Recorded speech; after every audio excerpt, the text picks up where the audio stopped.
Kapin sa 40 ka mga panibahay ang naudaw sa sunog nga miulbo sa barangay Lawaan, Tres Dakbayan, Salisay pasado alas 11 kagabi.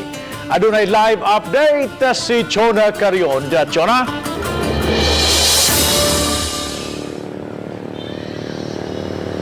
Yes, Bob, masulubo na ang Pasko sa dili mo minus 50 ka pamilya humanawad-an og panimay sa sunog. Gani kasagaran kanila, Bob, way nasalbar nga mga gamit. Lonely kayo mo Pasko mamoy kasi magdahom na may hunani daya mo ang Pasko karon. Igo nilang sa pagpatulo sa iyang mga luha si Evelyn Cabradilla, human halos tanan niyang kabtangan, lakip na ang tinigom nga kwarta na apil pagkaugdaw sa sunog sa Upper Kadigay, Barangay Lawaan 3, alas 11:38 kagabi. Matod niya nga tungod sa kadako sa kayo giuna niyag luwas ang iyang mga anak.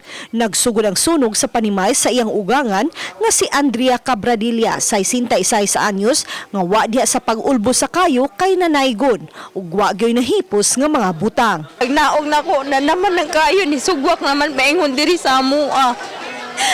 Nya, wajoy minasalba ultimo kwarta.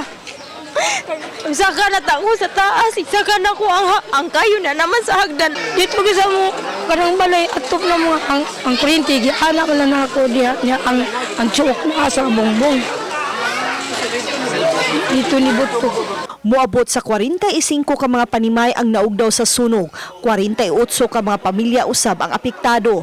Nakontrolar ang sunog alas 12:28 sa tungang gabi. Usa sa gitutok ang hinungdan sa sunog mao ang electrical misuse. Ang lisod jud siya kay as you will say gikan didto padong dire layo-layo di ba?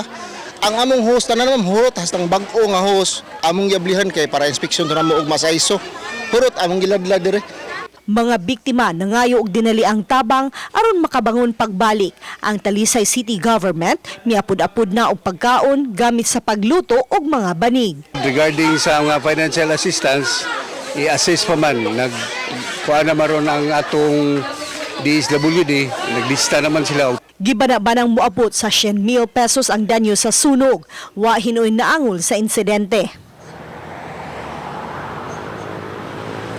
Yes, Bob, temporaryong gipahiluna ang mga biktima sa sunog sa bakanting luna, dool ra pod sa dapit na sunugan. Gani nagpailawom lang kini sila sa usa ka tent maong panawagan nila, Bob, ang dinaliang tabang aron makatukod pagbalik sa ilang tagsa-tagsa ka mga panimay.